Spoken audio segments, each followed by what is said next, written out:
What is up, Scrub Fam? I am back. It's been a while. We went to Atlantic City. I'm gonna have my deck profile from Atlantic City posted here soon, along with this probably in a separate video. And it's gonna be a different style. It's not gonna be one of these. It's actually gonna be raw cards, so you guys get a little bit different change of pace. But otherwise, we're entering set 4. Thank goodness. Wait a minute though. The world's ending because of the legendary flute. Why, Bandai? Well, good news for you. I've been playtesting, and if you haven't already started testing Baby as a leader in Baby's cards, do so immediately. All of his cards are incredibly strong, especially in the format that we're talking about right now. We're talking about a format where Flute's going to be everywhere, and people are going to be playing one drops, and then like their one drop trunks, and then swinging, and then fluting it, and playing it again, swinging again. Well, how about we stop that? How about we stop all those aggro decks from going off like the way they want to, and how about we play something that truly slows down the game long enough to where you can open up the window and you have a chance to win within the first 4 turns of the game as well. How about we do that? How about we play that style of deck? And so this is what this deck does. This is green red Baby. This is something that I've been testing. People have been playing against me on Octagon with it. I've been playing against the SS3 decks, just been trying to get an edge against them, and this is one of those decks that I've seen kind of rise to prominence in my group of decks that I've been testing. And so I've really enjoyed playing this deck so far. This deck has been really strong. I recommend you try it out. A little bit different type of a play style, especially when you know you're playing against one of those aggro decks. You're kind of going to take your first few turns off, leaving your energy open to be able to hit them with some of your major counter cards. So first, let's go over Baby leaders. So Baby, generic on the front, swing, draw card. When you're at 4 or less life, Awaken, untap 2. The untap 2 is incredibly strong, especially because you're going to need it. You're going to need it in this deck so you can enable some of your strongest turns, and sometimes if you need it to keep you alive. The next thing is his backside. Once you're Awaken, Rampaging Grade 8 Baby, so when you swing, draw a card, choose one of your battle cards, and one of your opponent's battle cards, essentially, they will lose 10,000 power for the duration of the turn. This helps enable some removal for you, helps you kill things that are on board. Of course, sometimes you'll have to sack your own guys, which that's not really a big deal. But this really is just good against a lot of the decks that are going to be existing out there, especially if they're playing, smaller battle cards. Because we're essentially almost taking Super, and now we're like fully transitioning into a more of like a modern, almost modern Magic format, where it's like everything has to be like under 3 or less when it comes to cost, and doing things for 3 or less energy. If you're not doing that, your deck is probably bad. If you're having to actually hard cast things for 4, 5, and 6 energy, your deck's probably not going to last. So Rampaging Grady Baby is really great against that, because on the backside you can swing and you'll be able to kill those little threats if they're laying around and just hiding around. So let's go over the 2 reasons why this deck is competitive right now, especially in a field full of the flute decks. So number 1 being full power energy. Of course, we've talked about how good this card is. Negates the attack, and then it blows up the 1-cost card that they would attempt to flute back to their hand. So this card is incredibly good. It's seeing more and more play now, which honestly, that's probably one of the coolest things about this format that's coming up, is that full power energy hasn't really seen play since late set 1, early set 2, and otherwise was just relegated to maybe a sideboard card against some matchups, but now it's going to be full-on main deckable, which is super exciting. We have 4 newfound power. Sun Gohan this is one of your methods for awakening, allows you to be aggressive as well against the opponent. Cheap attacker that has tons of value, awakening everything you need. 4 Trunks Bridge of the Future, because I don't know if you've noticed when you look at this deck, there's a ton of Saiyans in this deck, so Trunks Bridge of the Future is actually really live for you, so I really enjoy this card in the list itself. It's been paying off dividends. Otherwise, it's really attractive green energy for your full power energy on turn 1, and the fact, especially if you have a foil. Next for the red cards, so Vow Revenge.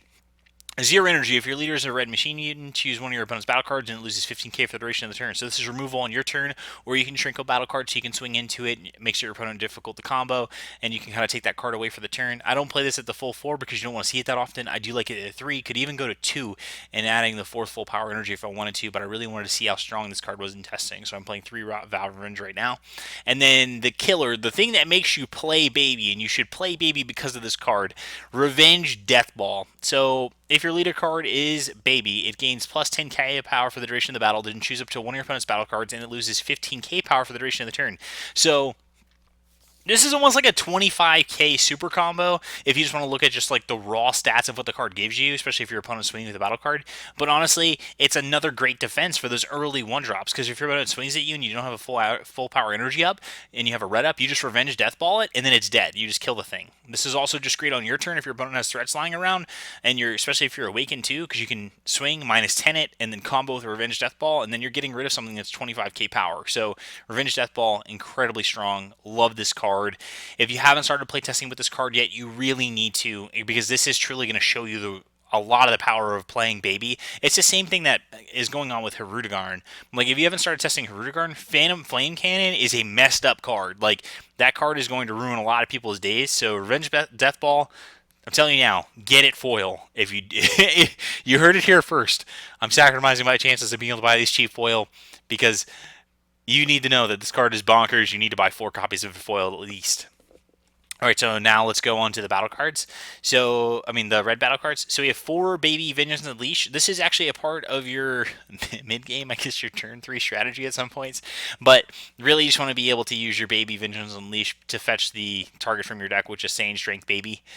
And so what you're going to do oftentimes is intensifying power trunks is going to be your easiest method of deploying everything early.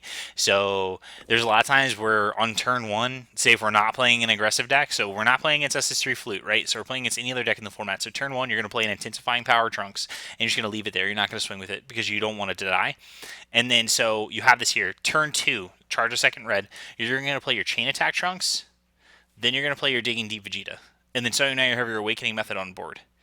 And then so that way, you know, if light total's low enough, hopefully it is by that point because your opponent's attacking you, you swing with Digging Deep Vegeta, you take 2 life, you untap Digging Deep Vegeta, you awaken, untap 2, play your Baby, and then you'll place the Digging Deep under it, you'll go fetch your Saiyan Strength Baby, and then now you have a 20k attacker, and then you choose one of your opponent's battle cards, it loses 20k for the duration of the turn, and you draw a card. So that's kind of the pieces you need to assemble. That's like the magical Christmas land that we need to be in if we want to hit our optimal turn. Otherwise, intensifying power trunks is just a great attacker, as I've stated before. Really good looking red energy. This card is going to be bonkers foil when it comes to pricing, but this card is incredibly powerful, not only because of what it does, what it enables aggressively, but the fact that you can turn to chain attack trunks is absolutely insane.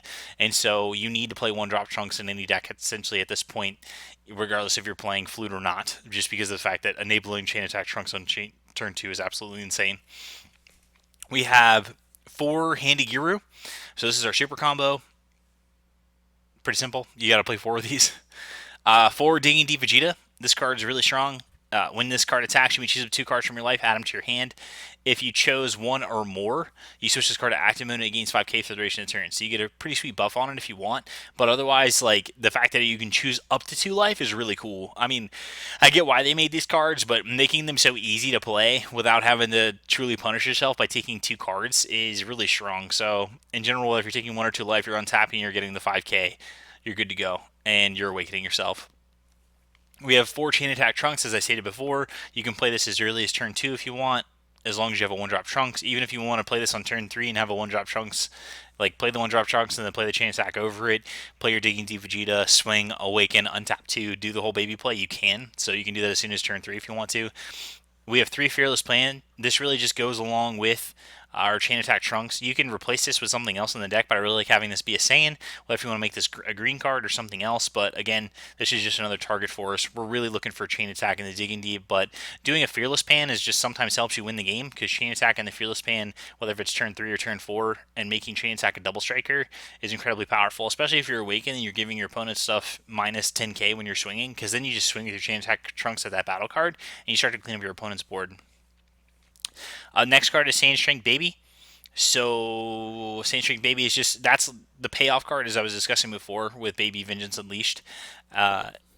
Is basically you just want to be able to get this out as soon as possible. And so you get this out, you have a huge attacker on board, and your opponent would have to play removal to kill it. And then once it's there, you then can evolve into your finisher right here on your 4th turn, which is just the big grade 8 baby. So this card is pretty gross. So evolve for 2 red into triple strike, and then auto once per turn when this card attacks your opponent plays a battle card. If your leader card is Machine Mutant, which is baby, you'll draw 1 card, then choose up to one opponent's battle cards. It loses 20k for the duration of the turn. So once this is on board, this just starts killing all your opponent's threats, and your opponent's going to have a hard time dealing with it. Even when your opponent plays their removal on this card, you're still gonna draw the card, and they're still gonna lose 20k power for the duration of the turn on a battle card of your choice. So this still is gonna pick up value no matter what. So it's a really good payoff in the deck. Sometimes you won't ever really need it or ever get there, just because the way you have your attackers set up. Since you have such great small 1-drop attackers, you have Digging Deep that can constantly pressure. You have the 4-drop Sand Strength Baby, which is pressuring as well. You have Chain Attack Trunks. You have Fearless Pan. Like, there's so much this deck can do before you even get to the 6-drop that you can still play a really compressed game with a late game that happens on turn 4, which is stupid, right? That's where we're at in this game, though. Is your late game is turn 4, and so now this is your late game card. And then lastly are 2 black cards, 2-dimensional Banisher Fu. This, I'm not necessarily saying it's going to replace Mass Sand in a lot of decks, but essentially this doesn't have the restriction. This is great for just 1-for-1ing, so just killing any battle card that your opponent has. You just send it to their warp, you're done. It's the same exact cost as the Mass Sand 5-drop, but it can't kill multiple bodies, it just kills 1. And so far, I've been testing this a lot lately, and it's been really powerful. I can see main decking this and then sideboarding the Mass Sands, or if Veggies is still popular, you'll main deck the Mass Sands and then side deck this. But either way, this has been Green Red Baby. I hope you enjoyed it. Hopefully this deck sparks some ideas for you, and you get going, get creative, and you realize that flute aggro is not the only thing that exists. If you are a smart player and your deck is playing the right card, you'll be able to counter it with no problem. But anyway, thank you guys so much for watching. Again, shout out to my sponsor, Beard Collectibles, best sponsor on the planet, Alec Pastrana, best shop owner. If you're looking to pick up your sealed product, do so through Beard Collectibles. Otherwise, again, thank you guys so much for subscribing. Be sure to subscribe later. Okay, bye.